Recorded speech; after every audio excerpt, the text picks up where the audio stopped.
ఏంటమ్మా, ఎందుకు అందరు నన్ను అలా చూస్తున్నారు? ఆ చూపులకి అర్థం ఏంటి? నేను దోషిననా నిర్దోషిననా?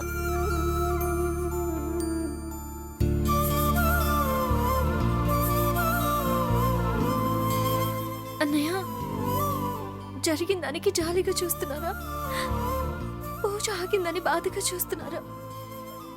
లేకపోతే వతని మాటలు నమ్మి నన్ను అనుమానంతో అసహ్యంగా చూస్తున్నారా? నిజంగా నేనే తప్పు చేయలేదన్నయ్య. ఎందుకు కనపడకపోవడానికి నాకు ఎలాంటి సంబంధం లేదు. నన్ను నమ్మండి. నిన్ను నమ్ముతానమ్మా. సుకన్య కాదు కదా, అలాంటి వాళ్ళు 100 మంది వచ్చి చెప్పినా సరే నా చెల్లి నేను నమ్ముతాను.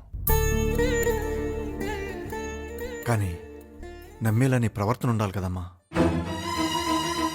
అన్నయ్య, అవునమ్మా, నీ చెల్లెలు తప్పు చేసింది, ఇందుని తనే దాచేసిందని సాక్ష్యాలతో సహా చూపిస్తే ఏమనుకోవాలమ్మా?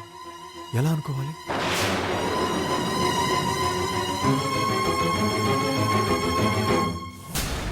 నీ ప్రవర్తన నాకు అంతుపట్టట్లేదమ్మా. అంటే నీ ఉద్దేశం? నా ఉద్దేశం తర్వాత అసలు నీ ఉద్దేశం ఏంటో చెప్పమ్మా. ఏం చెప్పాలన్నయ్య? నువ్వేం తెలుసుకోవాలి?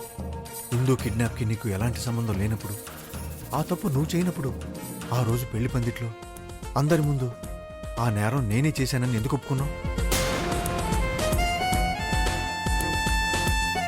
ఒకవేళ నువ్వు ఆ నేరం చేయకపోతే, ఆ నేరానికి నీకు ఎలాంటి సంబంధం లేకపోతే, నిజం చెప్పమని పోలీసులు ఎంత టార్చర్ చేసినా నేను ఏ నేరం చేయలేదని నువ్వెందుకు చెప్పలేదు?